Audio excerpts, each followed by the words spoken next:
வங்கிக் கடன் மோசடி வழக்கில் தொழிலதிபர் சிவசங்கரனின் 224 கோடி ரூபாய் மதிப்பிலான சொத்துக்களை அமலாக்கத்துறை முடக்கியுள்ளது. இதுகுறித்து எமது செய்தியாளர் ரங்கபாண்டி தரும் கூடுதல் தகவல்களை தற்போது காணலாம். வணக்கம் ரங்கபாண்டி, இது குறித்ததான கூடுதல் தகவல்களை பதிவு செய்யுங்க ரங்கபாண்டி.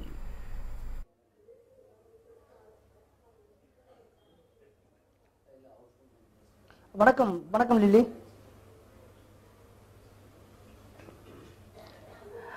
சென்னையை சேர்ந்த தொழிலதிபர் சிவசங்கரன் அவர்கள் பல்வேறு தொழில்கள் செய்து வருகிறார். அவருடைய ஒரு நிறுவனத்திற்கு ஐடிபி வங்கியில் கிட்டத்தட்ட 600 கோடி ரூபாய் கடன் உதவி பெற்றுள்ளார். அந்த கடனுதவியை சரியாக தான் எந்த நிறுவனத்தில் கடன் பெற்றாரோ அந்த நிறுவனத்தில் முதலீடு செய்யாமல் வேறு ஒரு நிறுவனத்தில் முதலீடு செய்ததாகவும், அதுபோக தனது சொந்த கடன்களை அவர் அடைத்ததாகவும் அவர் மீது குற்றச்சாட்டு இருந்தது. இந்த குற்றச்சாட்டானது கிட்டத்தட்ட 2010 to 14 ஆண்டுகளில் நடந்ததாக தெரிவிக்கப்படுகிறது. இது தொடர்பாக ஐடிபி வங்கியானது சிபிஐயினுடைய அமலாக்கத்துறையுடைய புகாரின் அடிப்படையில் இந்த அமலாக்கத்துறை அவருடைய சொத்துக்களை முடக்கியுள்ளது. இந்த ஏப்ரல் மாதம் இந்த வழக்கு பதிவு செய்யப்பட்ட வழக்கானது இந்த வழக்கின் மூலம் சிபிஐயினுடைய வங்கி பாதுகாப்பு மற்றும் நிதி மோசடி சிறப்பு அதிகாரிகள் இந்த சொத்துக்கள் முடக்கத்தை ஏற்படுத்தியுள்ளனர். இது தொடர்பாகவும் இவர் தொழிலதிபர் சிவசங்கரன் மற்றும் ஐடிபிஐ வங்கியை சேர்ந்த 39 வங்கி அதிகாரிகளும் இந்த வழக்கில் தொடர்புடையதாகவும் அவர்கள் மீது எதிரியாக குற்றச்சாட்டு எழுந்துள்ளது. இதுபோக இந்த வங்கி பரிவர்த்தனையில் தவறாக பண பரிவர்த்தனை நடந்ததாகவும் அது தொடர்பாகவும் அமலாக்கத்துறை தனியாக தொழிலதிபர் சிவசங்கரன் மீது தனி வழக்கு பதிவு செய்யப்பட்டுள்ளது. அதன் மூலமாகவும் இன்று சிவசங்கரனுக்கு சொந்தமான எம்ஆர்சி நகர் மற்றும் டி நகரில் உள்ள அவருடைய சொத்துக்கள் கிட்டத்தட்ட 224 கோடி அசையா சொத்துக்களையும் 35 லட்சம் மதிப்புள்ள அசையும் சொத்துக்களையும் முடக்கியுள்ளது. மேலும் சிவசங்கரனுக்கு சொந்தமான சென்னை மற்றும் பல்வேறு இடங்களில் உள்ள சொத்துக்களையும் அமலாக்கத்துறையினர் முடக்கப்பட்டுள்ளனர்.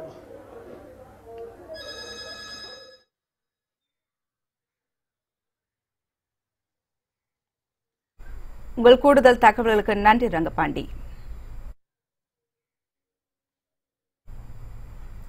வீட்டு பிராணிகளுக்கு சிகிச்சை அளிக்க மாவட்டம் தோறும் அம்மா ஆம்புலன்ஸ் வழங்கப்படும் என கால்நடைத்துறை அமைச்சர் உடுமலை ராதாகிருஷ்ணன் தெரிவித்தார். ஈரோடு மாவட்டம் கோபிச்செட்டிப்பாளையத்தில் செய்தியாளர்களிடம் பேசிய அவர் 77,000 பயனாளிகளுக்கு தலா 50 நாட்டு கோழி குஞ்சுகள் வழங்கப்பட்டு வருவதாக கூறினார். இதுவரை 12 மாவட்டங்களில் 15 லட்சம் கோழி குஞ்சுகள் வழங்கப்பட்டுள்ளதாக கூறிய அவர் இன்னும் 20 லட்சம் கோழி குஞ்சுகள் வரும் 10ஆம் தேதிக்குள் வழங்கப்படும் என்றும் தெரிவித்தார்.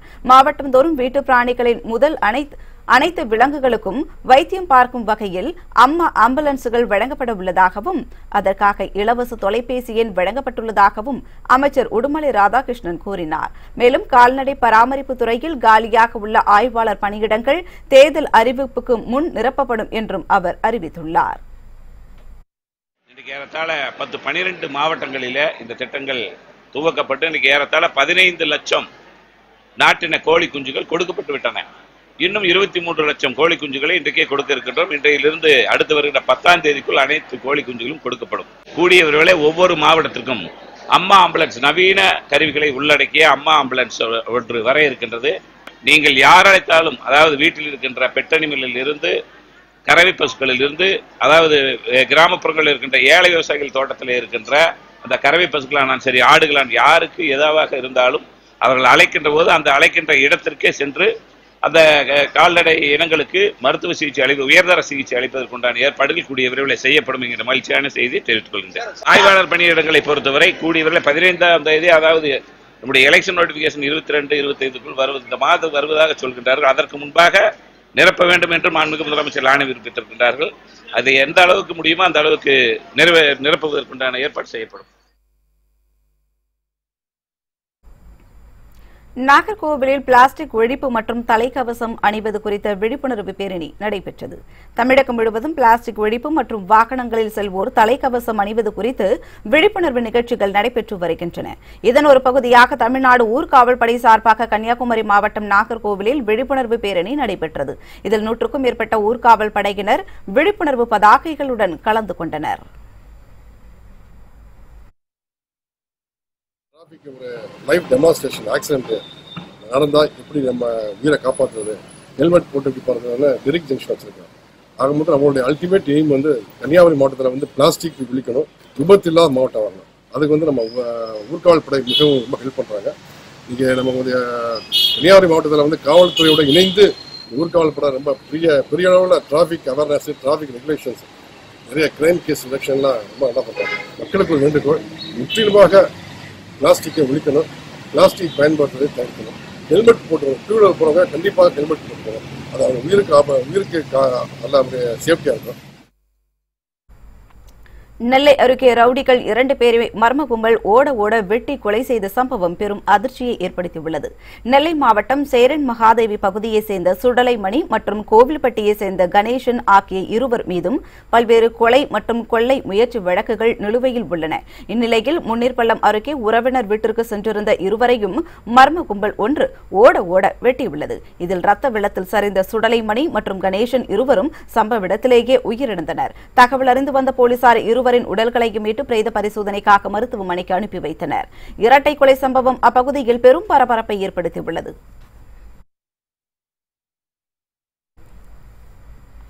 பாஜக பிரமுகர் கல்யாணராமனை சென்னை விமான நிலையத்தில் சைபர் கிரைம் போலீசார் கைது செய்துள்ளனர். சென்னை நங்கநல்லூரை சேர்ந்த கல்யாணராமன் பாரதிய ஜனதா கட்சி பிரமுகர் ஆவார். சமூக வலைதளங்களில் தொடர்ந்து இஸ்லாமிய மதத்திற்கு எதிரான கருத்துக்களை பதிவிட்டு வந்ததாக கல்யாணராமன் மீது சென்னை காவல்துறை ஆணையாளர் அலுவலகத்தில் பல புகார்கள் உள்ளன. இதன் அடிப்படையில் சென்னை சைபர் கிரைம் போலீசார் அந்த புகாரின் மீது விசாரணை நடத்தி வழக்கு பதிவு செய்தனர். இந்நிலையில் இன்று காலை டெல்லியிலிருந்து சென்னை திரும்பிய கல்யாணராமனை சைபர் கிரைம் போலீசார் கைது செய்து விசாரணை மேற்கொண்டு வருகின்றனர். சென்னை மெரினா கடலில் குளித்து மாயமான 3 மாணவர்களின் உடல்கள் கரை ஒதுங்கியுள்ளன. சென்னை தாம்பரம் சோலையூர் பகுதியில் உள்ள நகராட்சி பள்ளியில் 9ஆம் வகுப்பு படித்து வந்த மாணவர்கள் 15 பேர் நேற்று சென்னை மெரினா கடற்கரைக்கு சென்று கடலில் குளித்துள்ளனர். இதில் வினோத், சதீஷ்குமார், செந்தில்குமார் ஆகிய 3 மாணவர்கள் நீரில் மூழ்கி மாயமாக்கினர். இவர்களை தேடும் பணியில் தீயணைப்பு துறையினர் மற்றும் மீனவர்கள் ஈடுபட்டு வந்தனர். இந்நிலையில் வினோத், சதீஷ்குமார், செந்தில்குமார் ஆகியோரின் உடல்கள் பட்டினப்பாக்கம், சாஸ்திரி நகர், நீலாங்கரை ஆகிய பகுதிகளில் கரை ஒதுங்கியது. மூவரின் உடல்களையும் மீட்ட போலீசார் பிரேத பரிசோதனைக்காக அரசு மருத்துவமனைக்கு அனுப்பி வைத்தனர். கடலில் மூழ்கி 3 மாணவர்கள் உயிரிழந்த சம்பவம் அப்பகுதியில் பெரும் சோகத்தை ஏற்படுத்தியுள்ளது.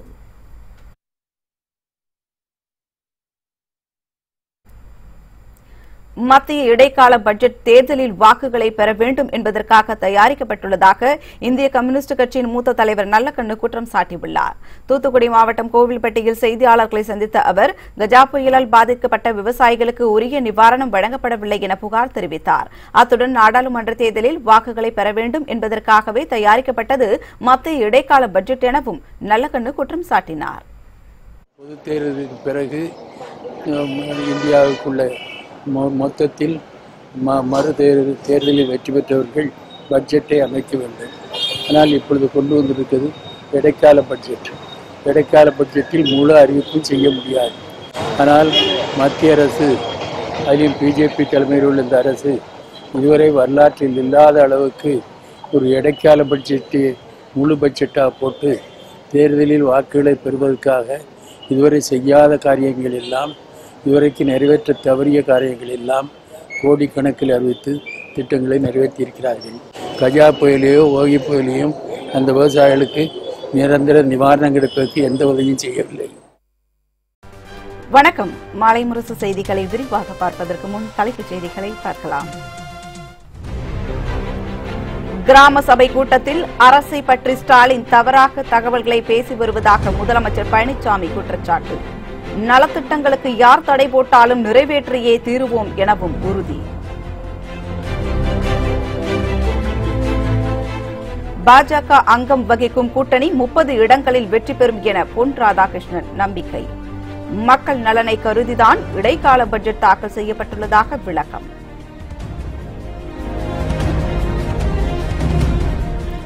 சட்டவிரோத பணப்பரிமாற்ற வழக்கில் ராபர்ட் வதேராவை கைது செய்ய அமலாக்கத்துறை முடிவு.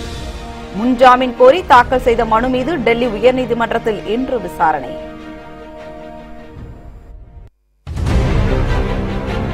சிபிஐ இயக்குநரை தேர்வு செய்ய மோடி தலைமையில் 3வது முறையாக உயர்நிலை குழு கூட்டம். புதிய சிபிஐ இயக்குநர் யார் என்பது இறுதி செய்யப்பட்டு இன்று அறிவிக்கப்படும் என எதிர்பார்ப்பு. வாட்ஸ்அப், ட்விட்டர் உள்ளிட்ட சமூக ஊடகங்களை கண்காணிக்க சிறப்பு குழு அமைத்து உத்தரவு. வெறுப்புணர்வை தூண்டும் கருத்துக்களை பேசுவதை பரப்புவதை தடுக்க தேர்தல் ஆணையம் அதிரடி.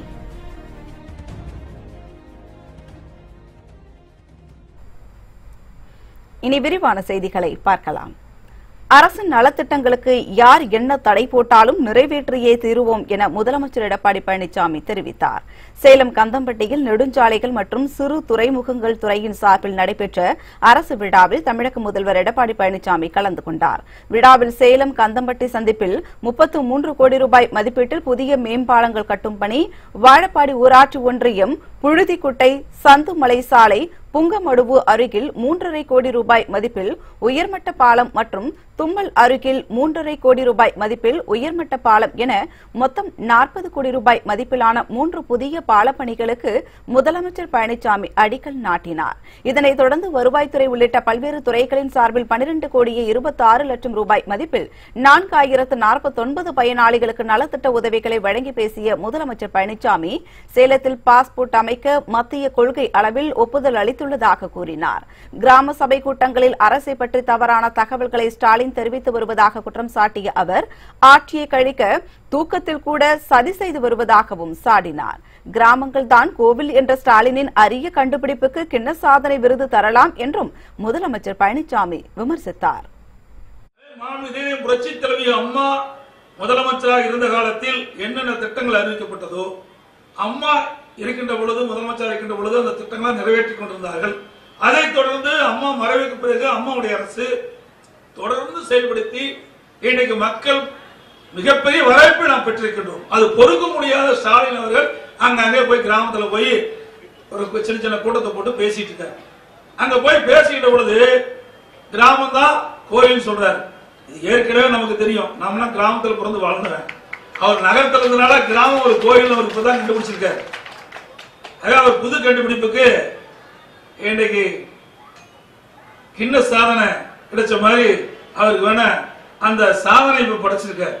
உயிரோட்டம் உள்ள ஒரு திட்டம், யாரால அழிக்க முடியாத திட்டம். யார் ஆட்சிக்கு வந்தாலும் அம்மா கொடுத்த திட்டத்தை எவராலும் நிறுத்த முடியாத அளவிற்கு திட்டத்தை கொண்டு வந்த தலைவி புரட்சித் தலைவி அம்மா அவர்கள்.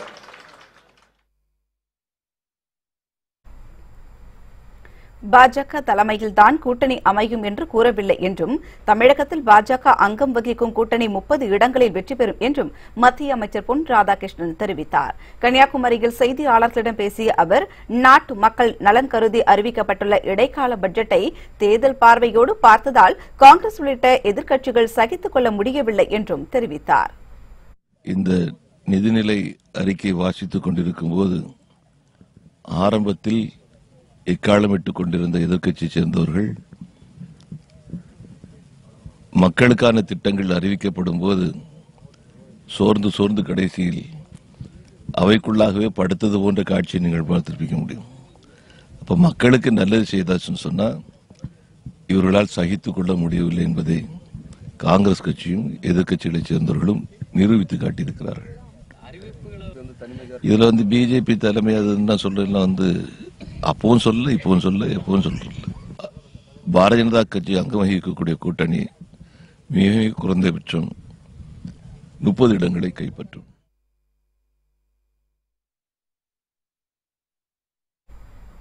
அமலாக்கத்துறை பதிவு செய்துள்ள சட்டவிரோத பண பரிமாற்றம் தொடர்பான வழக்கில் தம்மை கைது செய்யாமல் இருப்பதற்காக முன்ஜாமீன் கோரி டெல்லி கோர்ட்டில் ராபர்ட் வதேரா மனு தாக்கல் செய்துள்ளார். லண்டனில் சுமார் 2 மில்லியன் பவுண்ட் மதிப்புடைய சொத்துக்கள் வாங்கிய விவகாரத்தால் கோடிக்கணக்கான பணம் சட்டவிரோதமாக பண பரிமாற்றம் செய்யப்பட்டுள்ளதாக அமலாக்கத்துறை ராபர்ட் வதேரா மற்றும் மனோஜ் அரோரா மீது வழக்கு பதிவு செய்துள்ளது. ராபர்ட் வதேரா வெளிநாடுகளில் சொத்துக்களை வாங்குவதற்கு அவரது உதவியாளர் மனோஜ் அரோரா உதவி செய்துள்ளது தெரியவந்துள்ளது. இதனையடுத்து மனோஜ் அரோராவிடம் அமலாக்கத்துறை விசாரணை நடத்தி வருகிறது. இந்த நிலையில் மனோஜ் அரோராவை கைது செய்வதற்கு பிப்ரவரி 6 வரை தடை விதித்து நீதிமன்றம் முன்ஜாமீன் அளித்துள்ளது. இதனிடையே மோசடி வழக்கில் தேடப்பட்டு வரும் சஞ்சய் பண்டாரி வீட்டில் அமலாக்கத்துறை நடத்திய சோதனையில் கிடைத்த ஆவணங்களில் லண்டன் பங்களா ராபர்ட் வதேராவுக்கு சொந்தமானது என்பது தெரியவந்துள்ளது. இதனையடுத்து இந்த வழக்கில் ராபர்ட் வதேராவை கைது செய்ய அமலாக்கத்துறை முடிவு செய்துள்ளது. இந்த நிலையில் கைது நடவடிக்கையை தவிர்க்க முன்ஜாமீன் கோரி டெல்லி உயர்நீதிமன்றத்தில் ராபர்ட் வதேரா மனு தாக்கல் செய்துள்ளார். இந்த மனு மீதான விசாரணை இன்று நடைபெறலாம் என எதிர்பார்க்கப்படுகிறது. சிபிஐ இயக்குநரை தேர்வு செய்ய பிரதமர் மோடி தலைமையில் இன்று 3வது முறையாக உயர்நிலைக்குழு டெல்லியில் கூடுகிறது. சிபிஐ இயக்குநராக இருந்த அலோக் வர்மா ராஜினாமா செய்துவிட்ட நிலையில் இடைக்கால இயக்குநராக நாகேஸ்வர ராவ் நியமிக்கப்பட்டுள்ளார். இந்த நிலையில் அலோக் வர்மாவின் பதவிக்காலம் கடந்த 30ஆம் தேதியுடன் முடிவடைந்த நிலையில் இன்னும் புதிய இயக்குநரை நியமிக்காதது ஏன் என உச்சநீதிமன்றம் கேள்வி எழுப்பியுள்ளது. இந்த நிலையில் சிபிஐ இயக்குநர் தேர்வு செய்ய பிரதமர் மோடி தலைமையிலான உயர்நிலைக்குழு 3வது முறையாக டெல்லியில் இன்று கூடுகிறது.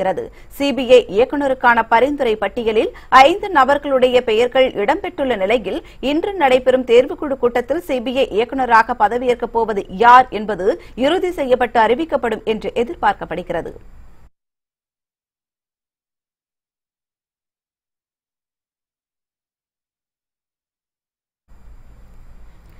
மக்களவை தேர்தல் நேரத்தில் சமூக ஊடகங்களில் வெறுப்புணர்வை தூண்டும் வகையில் கருத்துக்களை பரப்புதல், பேசுதல் ஆகியவற்றை தடுக்க விரைவில் நடவடிக்கை எடுக்கப்படும் என்று தேர்தல் ஆணையம் தெரிவித்துள்ளது. இதுகுறித்து கொல்கத்தாவில் செய்தியாளர்களிடம் பேசிய தலைமை தேர்தல் ஆணையர் சுனில் அரோரா, சமூக ஊடகங்களில் பேஸ்புக், டுவிட்டர், வாட்ஸ்அப் உள்ளிட்டவற்றை கண்காணிக்க கண்காணிப்பு குழு அமைக்கப்பட்டுள்ளதாக தெரிவித்தார். இந்த கண்காணிப்பு குழு சமூக ஊடகங்களில் வெறுப்புணர்வை தூண்டும் வகையில் கருத்துக்களை பரப்புதல், பேசுதல் ஆகியவற்றை கண்காணித்து அறிக்கை அளிக்கும் என்று கூறிய சுனில் அரோரா, அந்த அறிக்கை குறித்து விவாதித்து மக்கள் பிரதிநிதித்துவம் சட்டம் பிரிவு 126இல் சில திருத்தங்களை செய்ய மத்திய சட்டம் மற்றும் நீதித்துறைக்கு பரிந்துரைப்போம் என்றும் தெரிவித்தார்.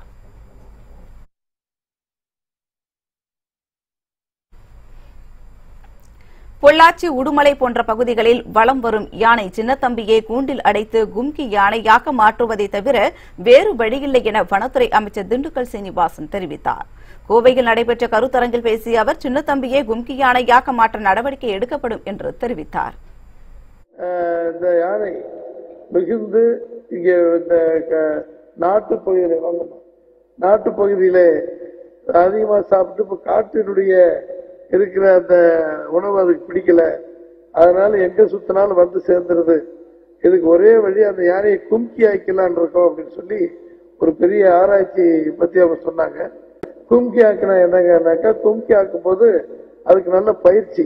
இப்போது எப்படியாவது நம்முடைய உடுமலைப்பேட்டையிலிருந்து 2-3 நாட்கள் அதை ஓட்டி கொண்டு போய் 20 அடி உயரம் உள்ள ஒரு பெரிய கூண்டில் வைத்து அடைத்து 1 மாதம் அதற்கு பாகன்கள் மூலமாக ட்ரைனிங் கொடுத்து அதன் மூலம் மறுபடியும் கும்கி ஆக்கி மற்ற இடங்களுக்கு அழைத்து செல்லலாமே தவிர இப்பொழுது இருக்கிற யானைகளை அதை ஒன்றும் செய்ய முடியாதுங்கிற சூழல் இருக்கிறது.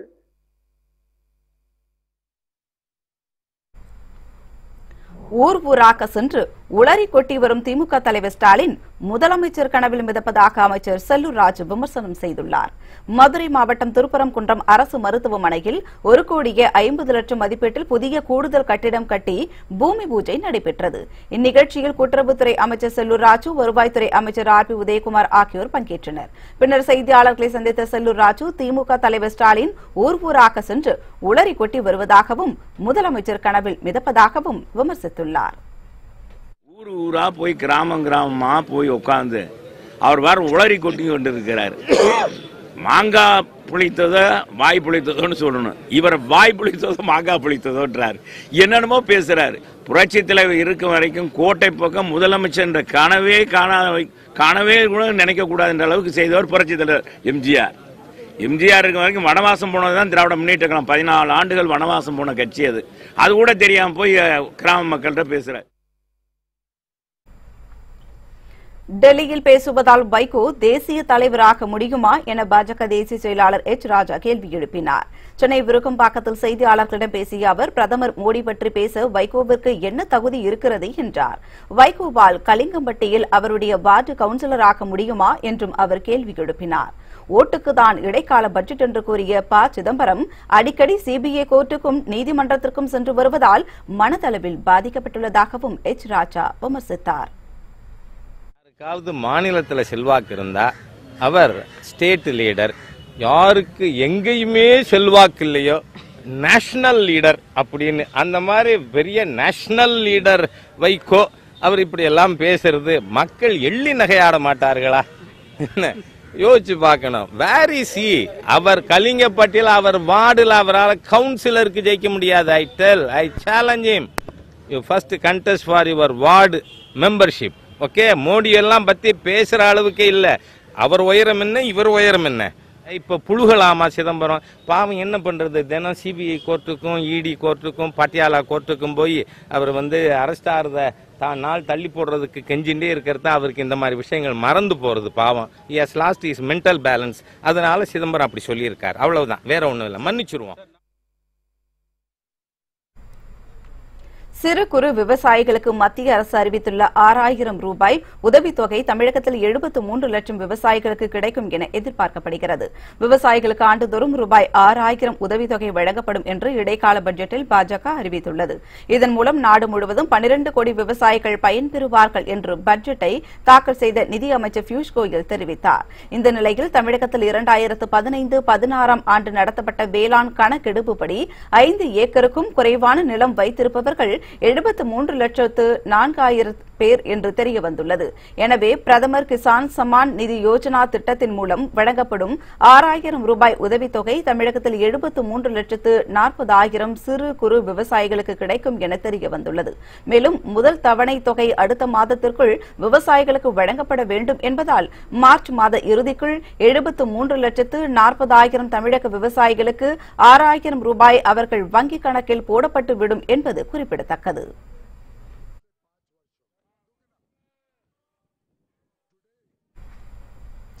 சொந்த ஊரில் உண்ணாவிரத போராட்டம் நடத்தி வரும் சமூக ஆர்வலர் அண்ணா ஹசீராவின் உடல்நிலை பாதிக்கப்பட்டுள்ளதாக அவருக்கு சிகிச்சை அளித்து வரும் டாக்டர்கள் தெரிவித்துள்ளனர். மத்தியில் லோக்பால் சட்டத்தையும் மாநிலங்களில் லோக் ஆயுக்தா சட்டத்தையும் அமல்படுத்த வலியுறுத்தி தியாகிகள் தினமான ஜனவரி 30 அன்று தனது சொந்த ஊரான ராலே கான்சித்தியில் அண்ணா ஹசாரே காலவரையற்ற உண்ணாவிரத போராட்டத்தை துவக்கினார். கடந்த 3 நாட்களாக அவர் உண்ணாவிரதம் இருந்து வந்த நிலையில் தற்போது அவருக்கு உடல்நலம் பாதிப்பு ஏற்பட்டுள்ளது. 81 வயதாகும் ஹசாராவிற்கு ரத்த அழுத்தம், ரத்தத்தில் சர்க்கரை அளவு அதிகரித்துள்ளதாகவும் தற்போது தோற்றத்தில் மிகவும் சோர்ந்து காணப்படுவதாகவும் டாக்டர்கள் தெரிவித்துள்ளனர்.